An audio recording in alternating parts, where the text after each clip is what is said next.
Membership dues are coming up. I think you talked with Chris and Sunita and Sybil at the tables. So membership, we're keeping it inflation fighting, $20 for a member, $30 for a couple. And our guest price is still $5. And you get all the wine you can drink. So what better deal can you find around, okay? All right, having said that, we should get on with the show. And the most important thing we have to do right now, David Deering will be handling this. Our dear John Perrick, who is one of the original old pros, passed a few weeks back, and we want to say, good night, sweet prince. David? For those of you who don't know, our good friend and old pros member forever and ever, John Stephen Perrick, passed away 2 weeks ago, 83 years old, from lung cancer. He had the surgery for the lung cancer, but it came back. I would just like to share with you for a few moments a half a dozen slides or so of productions that John was in, that perhaps you were in, or perhaps you had the pleasure of remembering. So bear with me for just a minute or two.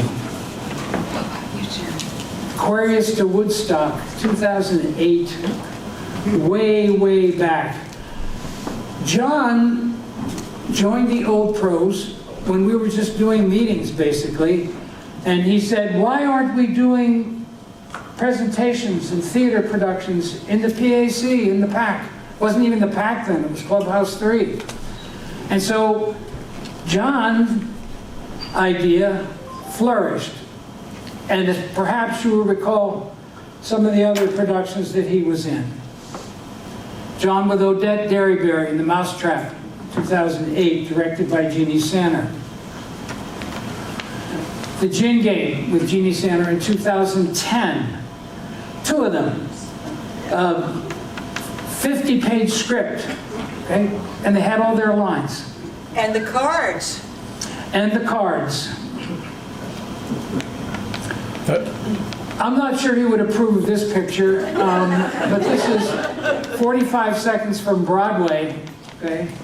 And I'm not sure whether this was part of the show or whether he just fell asleep on the set. We brought Macbeth from the gazebo over there to the main stage. John was Macbeth, 2015. And here's John with his wife in another show we did called Love is in the Air. They had a great love for one another, if you knew anything about that couple. Okay? I know John's favorite play was Lion in Winter, okay? Because he got to play opposite Tony Redmond. And there was a picture that I wanted to use, but decided not to, okay? I chose this because he was face on. The other one, his face was buried. As You Like It, 2018, from Shakespeare on the Patio. Thanks, John, for all you've done for the Old Pros. You will be sorely missed. Thanks, John. Good night, sweet prince. Okay, and now we have for you a very wild night. We will bring you Oscar Fingal O'Flaherty Wills Wilde, an O'Flaherty, an Irish poet and playwright who believed that style in life as well as art was of utmost importance. And now, our style master David Deering will present the life of Oscar Wilde. Carol, you have the script. You read this, remember? Sorry, just a little behind-the-scenes stagecraft. Okay. Victorian England spawned a number of famous figures during the late 19th century, including Max Beerbohm, Aubrey Beardsley, and George Bernard Shaw, but none enjoyed or suffered such a tumultuous career as Oscar Wilde. He was the most successful playwright and the most celebrated conversationalist and wit of his generation. Wilde was also one of the most controversial figures of many eras. His career was both kaleidoscopic and catastrophic, swooping from extreme adulation to contempt and disgrace. Honor and fame followed his death, but the years before reflected the bittersweet comedy and the profound tragedy of his genius. Oscar Wilde was the son of Sir William Wilde, an Irish surgeon, and Jane Francisca Elgee, a poetess who wrote lightly and gracefully under the name Speranza. Oscar was the son, born in Dublin and educated at Trinity College. Wilde then went to Magdalen College, Oxford, in 1874, where he displayed the brilliance he is famed for and gained a following as a dandy and a wit. Wilde advocated art for art's sake. He was very intense in his admiration of Auger d'Art. He decorated his room at school with peacock plumes and blue china cups. Wilde affected a languishing air, wore eccentric clothes and long hair, and carried lilies and sunflowers about with him. Upon graduation from college, he continued his affectations. He made a lecture of the United States during which he attempted to overthrow the American taste for scroll work and other atrocities in domestic furnishings. And he was represented in cartoons as a soft and effeminate person in outlandish clothes who waved a lily at his aesthetic audience. In 1884, Wilde took as a wife one Constance Lord, who bore him 2 sons and ultimately disowned him. Wilde's first book was a selection of poems published in 1881. In 1888, he issued The Happy Prince and Other Tales, which was a collection of charmingly written fairy stories and allegories, one of which, The Selfish Giant, you'll be hearing more about later. Another collection of fairy stories, The House of Pomegranates, appeared in 1891.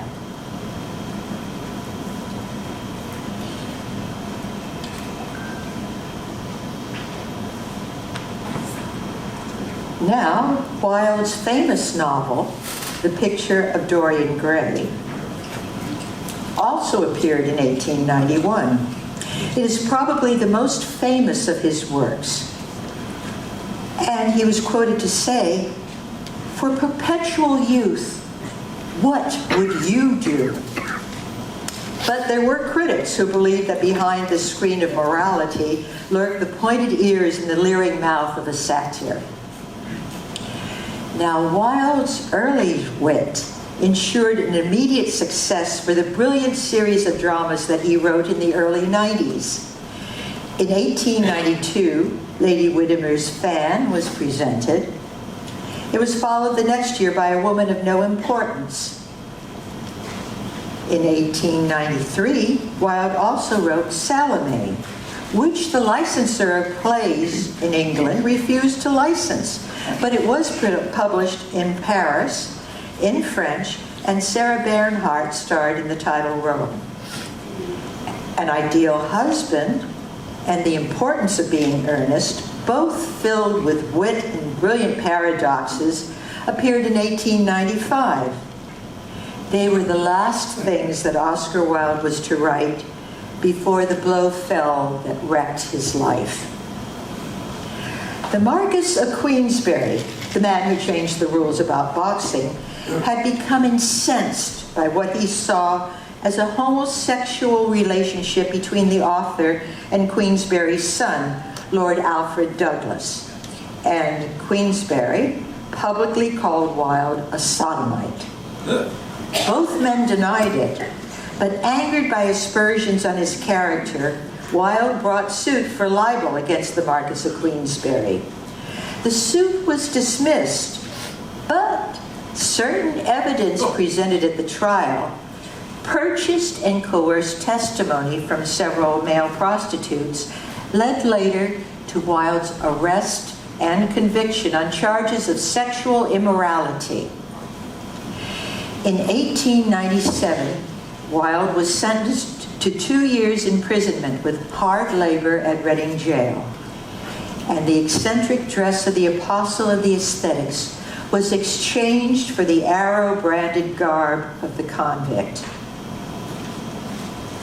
Upon his release, Wilde immediately went to France, where he lived on an allowance from his wife and sporadic income from lectures like the one John Gay had envisioned for this one-man show, which was set in a tacky concert hall in Paris during the last year of Wilde's life. Out of the bitterness of his prison experience was born one of the most realistic and moving of poems, The Ballad of Reading Jail. It was written in France in 1898, where, under the name of Sebastian Melmoth, he tried to forget his sorrows in drink, his spirits broken in prison, his health failing, and his sons having changed their name in shame. In Paris, he also wrote De Profundis, the apologia for his life, published in 1905, 5 years after the exile had died. The most important contributions to English literature that Wilde made before the great tragedy of his life are plays. In their clever situations, quick wit, light banter, and sparkling dialogue, they are the most original contributions to the drama of that period, and in some ways, forerunners of another Irish playwright, George Bernard Shaw. Of Wilde's poems, the best, The Ballad of Reading Gaol, was born of his sorrow. It is a profound study of human defeat, with details so real they seemed etched with acid. It is not without significance as to Wilde's state of mind in his last years that he signed this poem with the name Sebastian Melmoth, for in that name he united the traditions of a martyr and of one who had sold his soul to the devil. Now, David Deering will share excerpts of Wilde's most famous poem, The Ballad of Reading Gaol. This is the Ballad of Reading Jail, written by Oscar Wilde, and it's long. Anybody need to use the bathroom? All right, I edited it, and I edited it, and I edited it again, and I said at 3 o'clock, I'm done editing it. 3:30, I was back on the computer. I edited it again. Thank But God. I'm sorry. This is what I ended up with. It comes in 6 parts. And what it shows is the terrible experience that Wilde suffered in jail for a crime he did not believe he committed, which would certainly not have been a crime today, but was a crime back then, a very, very serious crime. And as Carol said, he had almost escaped, okay? Because the judge said, okay, we're all right. And then he said, no, I protest. My name, my good name has been slandered. Then he went to trial again, and they put him in Reading Jail for 2 years, okay? He left for Paris shortly after that. So, bear with me for a few minutes. What I cut it down to was 1,500 words, 1,200 words, 900 words, 800 words. So I couldn't cut it anymore and still give you the true meaning of the Ballad of Reading Jail. Part 1. He did not wear his scarlet coat, for blood and wine are red, and blood and wine were on his hands when they found him with the dead. Poor dead woman whom he loved, and murdered in her bed. He walked amongst the trial men in a suit of shabby gray. A cricket cap was on his head, and his step seemed light and gay. But I never saw a man who looked so wistfully at the day. And everything drifting, cloud that went, with sails of silver by. I walked with other souls in pain within another ring, and was wondering if the man had done a great or little thing, when a voice behind me whispered low, "That fellow's got to swing." The man had killed the thing he loved, and so he had to die. Yet each man kills the thing he loves. By each let him this be heard. Some do it with a bitter look. Some do it with a flattering word. The coward does it with a kiss. The brave man with a sword. Some love too little, some too long. Some sell and others buy. Some do the deed with many tears, and some without a sigh. For each man kills the thing he loves. Yet each man does not die. He does not die a death of shame on a day of darkness grace, nor have a noose round his neck, nor cloth upon his face, nor drop feet foremost through the floor into an empty space. He does not know that sickening thirst that stands one's throat before. The hangman with his gardener's gloves slips through the padded door and binds one with 3 leathern thongs, that the throat may thirst no more. He does not stare upon the air through the little roof of glass. He does not pray with lips of clay for his agony to pass, nor feel upon his shuddering cheek the kiss of Caiaphas. Or 2. He did not wring his hands, as do those witless men who dare to try to rear the challenging hope in the cave of black despair. He only looked upon the sun and drank the morning air. He did not wring his hands, nor weep, nor did he peak or pine, but he drank the air as though it held some healthful anodyne. With open mouth he drank the sun as though it had been wine. And I, and all the souls in pain who tramped the other ring, forgot if we ourselves had done a great or little thing, and watched with gaze of dull amaze the man who had to swing. Part 3. We slouch and swing around the ring, we trod the fool's parade. We did not care, we knew we were the devil's own brigade. At 6 o'clock we cleaned ourselves. At 7, all was still. By the sough and swing of the mighty wing, prison seemed to fill. For the dark lord of death, with icy breath, had entered in to kill. He did not pass in purple pomp, nor ride a white moon steed. 3 yards of cord and a sliding board are all the gallows need. So with the rope of shame, the herald came to do the secret deed. We were as men who through a fan of filthy darkness grope. We did not dare to breathe a prayer or give to anguish scope. Something was dead in each of us, and what was dead was hope. There is no chapel on the day, part 4, on which they hang a man. The chaplain's heart is far too sick, or his face is far too wan. Or there is that written in his eyes, which none should look upon. Part 5. The twilight in one cell, we turn the crank, or tear the rope, in each his separate hell. And the silence is more awful far than the sound of brazen bell. And never a human voice comes near to speak a gentle word, and the eye that watches through the door is pitiless and hard. And by all forgot we rot and rot, with soul the body marred, and thus we rust life's iron chain, degraded and alone.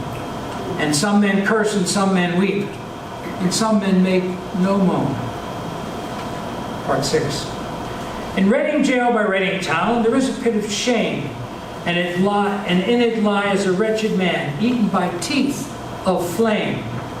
In a burning, winding sheet he lies, and his grave has got no name. And there till Christ call forth the dead, in silence let him lie. No need to waste the foolish tear or heave the windy sigh. The man has killed the thing he loved, and so he had to die. All men kill the thing they love. By all let this be heard. Some do it with a bitter look, some with a flattering word. Coward does it with a kiss, the brave man with a sword. Thank you for your patience. I know that was long, but I couldn't cut any more.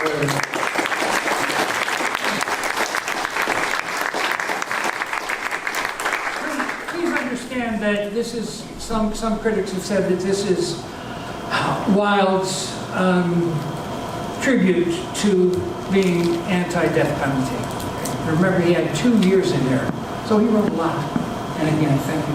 I appreciate it. Let's move on. A short scene from Salome, which is a one-act play that Wilde wrote. It depicts the attempted seduction of John the Baptist by Salome, the stepdaughter of Herod. Herodias, Salome's mother, was formerly married to Herod's brother, and now she's married to Harold. So, the Baptist has accused Herodias of incest. You're following all this? So, Herodias wishes John a speedy death. Talk about complicated family relations. Ladies and gentlemen, Salome. It is strange that the young Syrian has slain himself.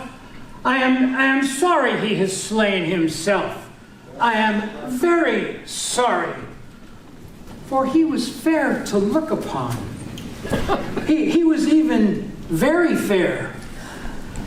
He had a languorous eyes. I remember that I saw he looked languorously at Salome. I'm charging the camera, mate.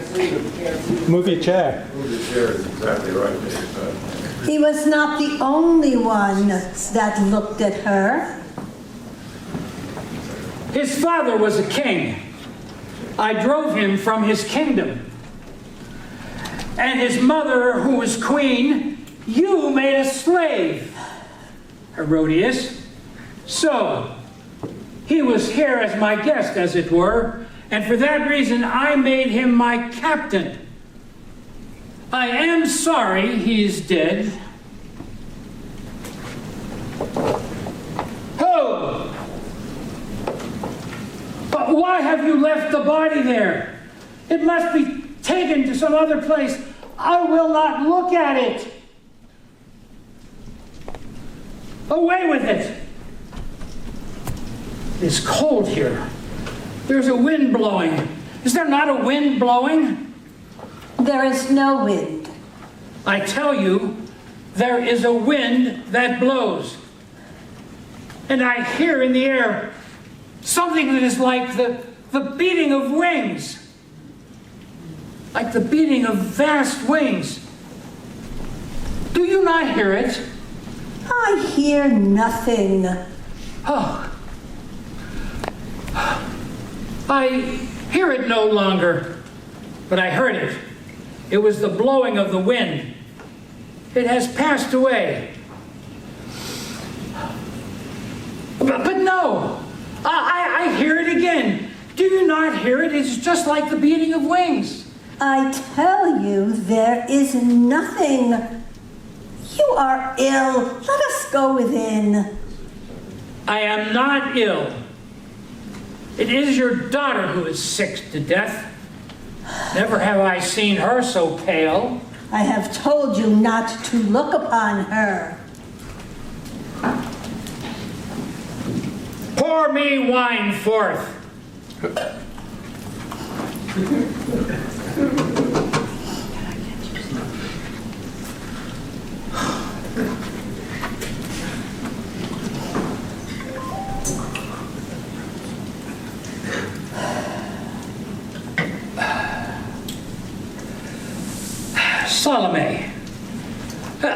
come drink a little wine with me.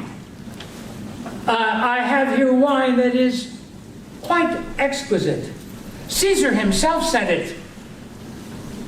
Dip into thy little red lips, that I may drain the cup. I am not thirsty, Tetrarch. You hear how she answers me? This daughter of yours? She is She right. does right. She is right. Why are you always gazing upon her? Bring me ripe fruits.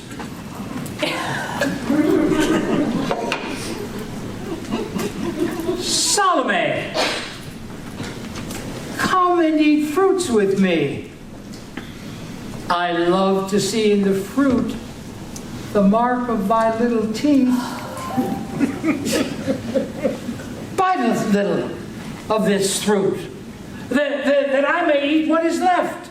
I am not hungry, Tetrarch. You see how you have brought up this daughter of yours? My daughter and I are of royal race. You, on the other hand, are the son of a camel driver, and a robber and a thief to boot. Thou liest.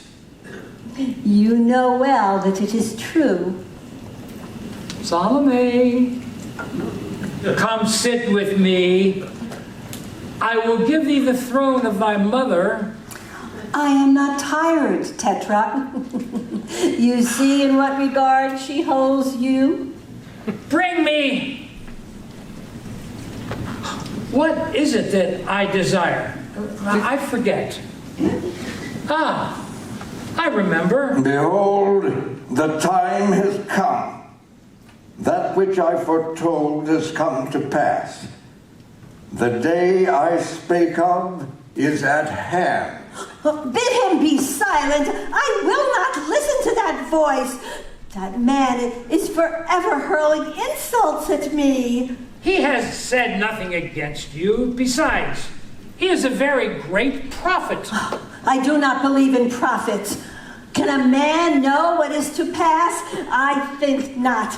And this man is always insulting me, and I think you are afraid of him. I know well that you are afraid of him. I am not afraid of him. I am afraid of no man. Oh, but you are afraid of him. If you were not afraid of him, you would have delivered him to the Jews, who for the last 6 months have been clamoring for him. Truly, my lord, a Jew, would it have not been better to deliver him to our hands? Enough on this subject. I have already given you my answer. I will not deliver him into your hands. He is a holy man. He is a man who has seen God.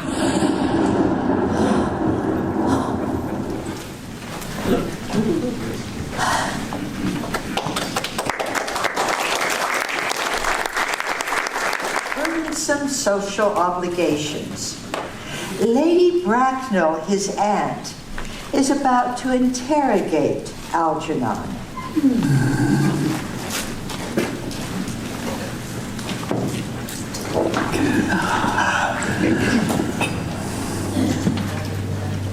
May I ask if this is the house in which your invalid friend, Mr. Bunbury, resides?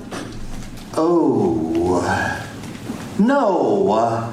Bunbury doesn't live here. Bunbury is someplace else at present. In fact, Bunbury is dead. Dead? Well, when did Mr. Bunbury die? His death must have been extremely sudden. Oh, I killed Bunbury this afternoon. I mean, poor Bunbury died this afternoon. Oh, what did he die of? Bunbury? Oh, he was quite exploded. Exploded? Was he the victim of a revolutionary outrage? I was not aware Mr. Bunbury was interested in social legislation. If so, he is well punished for his morbidity. My dear Aunt Augusta, I mean, he was found out. The doctors found out that Bunbury could not live. That is what I mean. So, Bunbury died. Well, he seems to have had great confidence in the opinion of his physicians. I'm glad, however, that he made up his mind at last to some definite course of action. And, however, and acted under proper medical advice. Now, we have gotten rid of Bunbury. And now that Bunbury is out of the way, a short while later, Lady Bracknell and Algernon are joined by Jack Worthing and Gwendolyn, who is Lady Bracknell's daughter. Jack, like Algernon, has maintained a fictional character, his brother Ernest. Unfortunately, Gwendolyn will only marry a man named Ernest. Now they are all expecting a visit by Miss Prism, whom Lady Bracknell has not seen for 26 years. I hear that you're expecting me. Prism, come here. Prism, Prism, where is that baby? 28 years ago, Prism, you left Lord Bracknell's house, 104 Grosvenor Square, in charge of a perambulator that contained a baby of the male sex. You never returned. A few weeks later, however, through the elaborate investigations of the Metropolitan Police, the perambulator was discovered at midnight, standing by itself in a remote corner of Bayswater. It contained the manuscript of a 3-volume novel of a more than unusually violent and revolting sentimentality. But the baby was not there. Prism, where is that baby? Lady Bracknell, I admit with shame that I do not know. Oh, I only wish that I did. The plain facts of the case are these. On the morning of the day that you mention, a day that is forever scarred in my memory, I prepared as usual to take the baby out in its perambulator. I had with me also a somewhat old but capacious handbag in which I planned to place a manuscript of a work of fiction that I had been writing during my few unoccupied hours. In a moment of mental abstraction, I placed the manuscript in the bassinet and the baby in the handbag. Where did you deposit the handbag? Oh, Mr. Worthing, please do not ask me. Miss Prism, this is a matter of much importance to me. I insist on knowing where you deposited the handbag that contained that infant. I left it in the locker room of one of the larger railway stations in London. What railway station? Victoria, the Brighton line.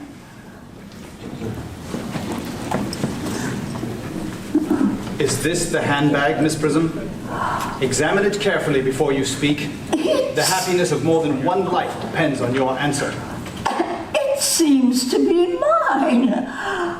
Yes. And here's the injury it received through the upsetting of a Gower Street omnibus in happier and earlier days. And here in the lining is is the stain from the explosion of a temperance beverage. Oh, an incident that happened in Leamington. And here are my initials. I'd forgotten that in a moment of a mood of extravagance, I had them placed there. This is undoubtedly my handbag. I am so delighted to have it restored to me after so many years. It's been very difficult being without it. Miss Prism, more is restored to you than this handbag. I was the baby you placed in it. You? Yes, Mother. Mr. Worthing, I am unmarried. Unmarried? I do not deny this is a serious blow. But after all, who has the right to cast a stone against someone who has suffered? Cannot repentance wipe out an act of folly? Why should there be one law for men and another for women? Mother, I forgive you. Mr. Worthing, there's been some error. Here is the lady who can tell you who you really are. I'm afraid I have news Lady Bracknell. that will not please you. You are the son of my poor sister, Mrs. Moncrief, and consequently, Algernon's elder brother. What? Algy's elder brother? Then I have a brother after all. I knew I had a brother. I always said I had a brother. Miss Prism, my unfortunate brother. Gwendolyn, my unfortunate brother. Algy, you young scoundrel, you will have to treat me with more respect in future. You have never before behaved like a brother to me in all your life. Brother! Well, not until today, old boy, I admit. I did my best. However, I was out of practice. I own. Oh, but what own are you? What is your Christian name, now that you have become someone else? Good heavens, I'd quite forgotten that point. I suppose your position on my Christian name is irrevocable? I never change, except in my affections. Then the question must be cleared up at once. Aunt Augusta, a moment. At the time Miss Prism left me in the handbag, had I been christened already? Oh, every luxury that money could buy was lavished upon you by your fond and doting parents. Of course, included in christening. Then I was christened. That is settled. Now, what was my name? Oh, Tell me the worst. Oh, being the eldest son. You were named after your father. Yes, but what was my father's Christian name? Oh, I can't at the present moment remember. Well, I can't quite recall what the General's Christian name was, but I'm no doubt he had one. Algy, can't you recollect what our father's Christian name was? My dear boy, we were never even on speaking terms. He died before I was even a year old. Well, his name would appear in the list of the period, I presume. Aunt Augusta? Well, the General was essentially a man of peace, except in his domestic life. But I have no doubt that his name would appear in any military directory, and, oh, you'll find one over there.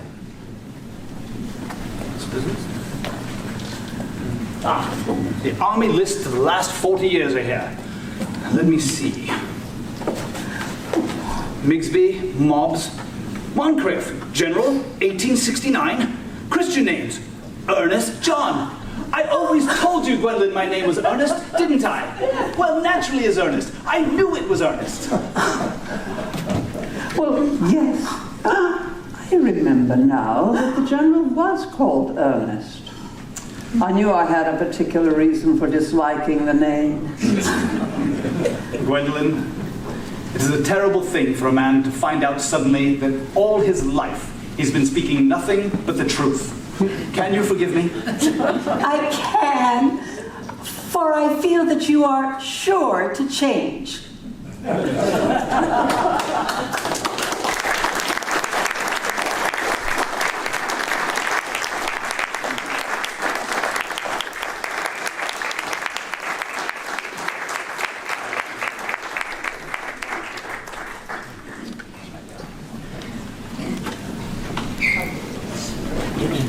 Good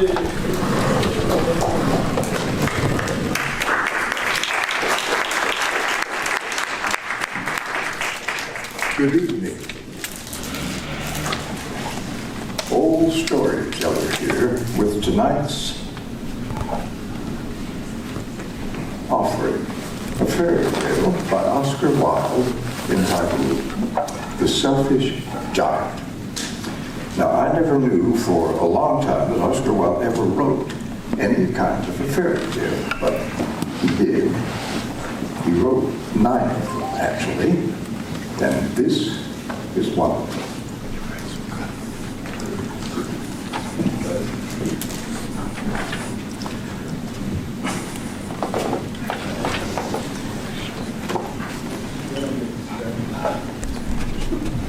The Selfish Giant by Oscar Wilde. Every afternoon, as they were coming from school, the children used to go and play in the giant's garden. It was a large, lovely garden with soft green grass. Here and there, over the grass, stood beautiful flowers, like stars. And there were 12 peach trees, which in the springtime broke out into delicate blossoms of pink and pearl, and in the autumn bore rich fruit. The birds sat on the trees and sang so sweetly that the children used to stop their games in order to listen to them. "How happy we are here," they would say. One day, the giant came back. He'd been to visit his friend, the Cornish ogre, and he had stayed with him for 7 years. When the 7 years were over, he had said all that he had to say, but his conversation was limited, and he determined to return to his own castle. When he arrived, he found the children playing in his garden. "Hey, what are you doing there?" he cried in a very rough voice, and all of the children ran away. "My own garden is my own garden. Here. Anybody knows that. And I shall allow nobody to play in it but myself." So he built a high wall all around it, and he put up a notice board. "Trespassers will be prosecuted." You see, he really was a very selfish giant. Well, the poor children now had nowhere to play. They tried playing on the road, but the road was very dusty and full of hard stones, and they didn't like it. They used to wander around the high wall when their lessons were over and talk about the beautiful garden inside. "How happy we were there," they would say. Then the spring came, and all over the country there were little blossoms and little birds, only in the garden of the selfish giant, it was still winter. The birds did not care to sing in it as there were no children, and the trees forgot to blossom. Oh, once a beautiful flower put its head up from the grass, but when it saw the notice board, it was so sorry for the children that it just slipped back into the ground again, went off to sleep. The only people who were happy were the frost and the snow. "Spring has quite forgotten this garden, so we shall live here all year round."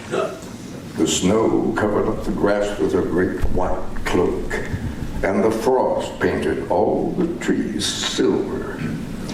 And then they invited the north wind to stay with them, and he came.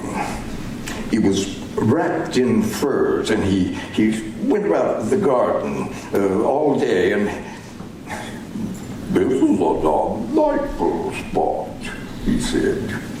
"We should really invite the hail on a visit." So every day for 3 hours the hail came, and he rattled on the roof of the castle till he broke most of the slats. Then he ran round and round and round and round the garden as fast as he could go. He was dressed in gray, and his breath was like ice.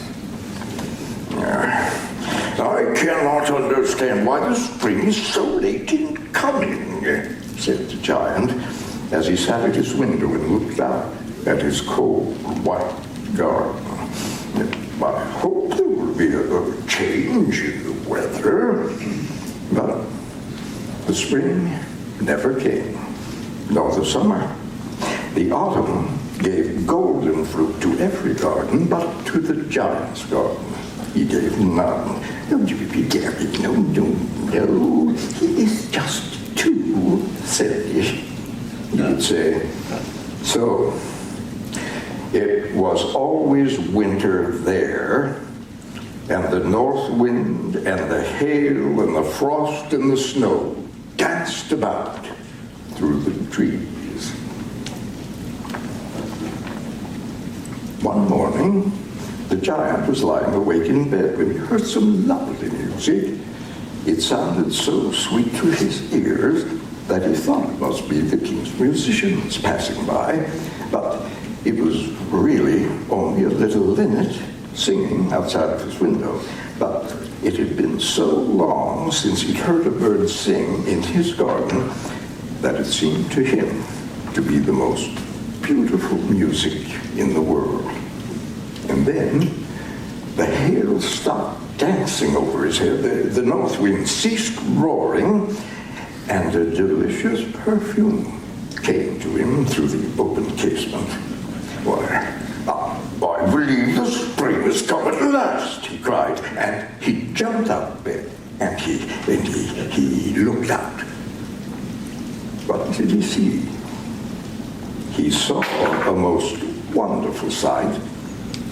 Through a little hole in the wall, the children had crept in, and they were sitting in the branches of the trees. In every tree that he could see, there was a little child, and the trees were so happy to have the children back again that they had covered themselves in blossoms and were waving their arms gently above the children's heads. The birds were flying about and twittering with delight, and the flowers were looking up through the green grass and laughing. Oh, it was a lovely scene. Only in one corner, it was still winter. It was the farthest corner of the garden, and in it was standing a little boy. He was so small that he could not reach up to the branches of the trees, and he was wandering all around it and crying bitterly. The poor tree was still quite covered in frost and snow, and the north wind was howling and roaring above it. "Climb up, kitty boy," said the tree, and it bent its branches down as low as it could. But no, the boy was too tiny. And the giant's heart melted as he looked out. No. How selfish I have been, he said. Now I know why the spring would not come here. I will put that poor little boy up on top of the tree, and then I shall knock down this wall. And my garden shall be the children's playground forever and ever. You see, he really was very sorry for what he'd done. So he crept downstairs and he opened the front door quite softly and went out into the garden. But as soon as the children saw him, they all ran away, and the garden became winter again. Only the little boy did not run, for his eyes were so full of tears that he could not see the giant coming. And the giant strode up behind him, took him gently in his hands, and put him up into the tree. And the tree broke at once into blossoms, and the birds came and sang on it. And the little boy stretched out his two arms, flung them around the giant's neck, and kissed him. And the other children, when they saw the giant was wicked no longer, came running back, and with them came the spring. "It is your garden now, little children," said the giant. And he took a great axe and he knocked down the wall. And when the people were going to market at 12 o'clock, they found the giant playing with the children in the most beautiful garden they had ever seen. All day long they played, and in the evening they came to the giant to bid him goodbye. "But what is your little companion?" he said. "The boy I put up into the tree." Giant loved him best, you see, because he had kissed him.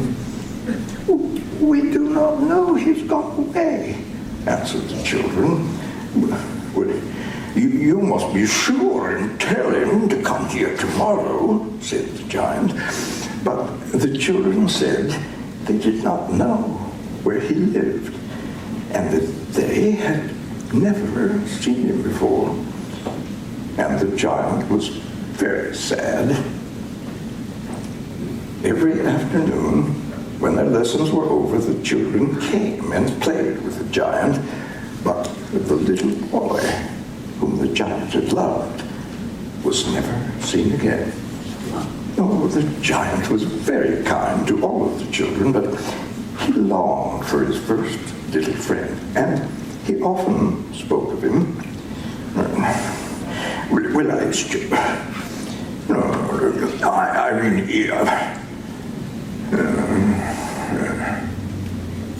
how I would like to see him," he used to say. Years and years and years went over, and the giant grew very old and feeble. He could not play about anymore, and so he sat in his huge armchair and he watched the children at their games and admired his garden.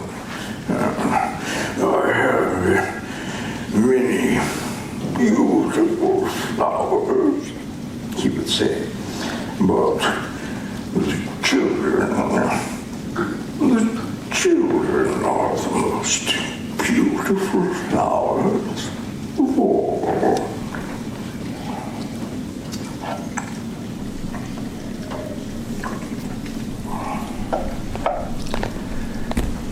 One winter's morning, the giant looked out of his window as he was dressing. He did not hate the winter now, for he knew it was merely spring asleep and that the flowers were resting. Suddenly, he rubbed his eyes in wonder, and he looked and he looked. It certainly was a marvelous sight. In the farthest corner of the garden was a tree, quite covered in lovely white blossoms. Its branches were all golden, and silver fruit hung down from it.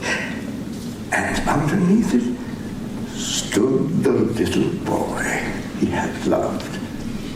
Well, downstairs ran the giant in great joy and out into the garden. He hastened across, and when he came near to the child, his face grew red with anger, and he cried, "Who hath dared to wound thee?" For on the palms of the giant's hands were the prints of 2 nails, and the prints of 2 nails were on his tiny feet. "Who hath dared to wound thee? Tell me, that I might take my big sword and slay him." "Nay," answered the child, "but these are the wounds of love."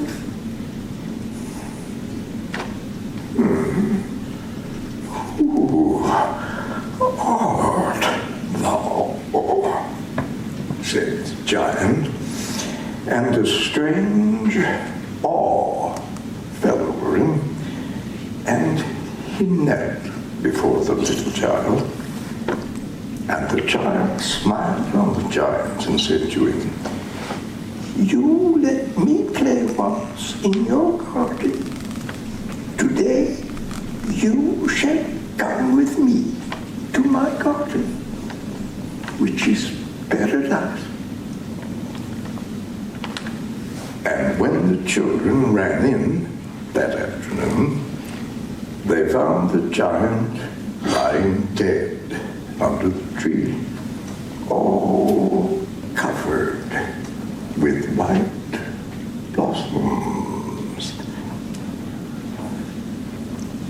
Thank you for listening to my story.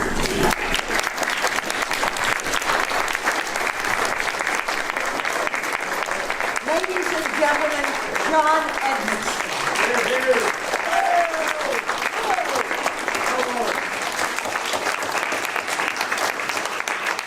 And if you like this, it will be running in December on TV6 on Thursdays at 7. Come back next month. We will be on December 20th, and it will be a very special Christmas. Thank you for coming.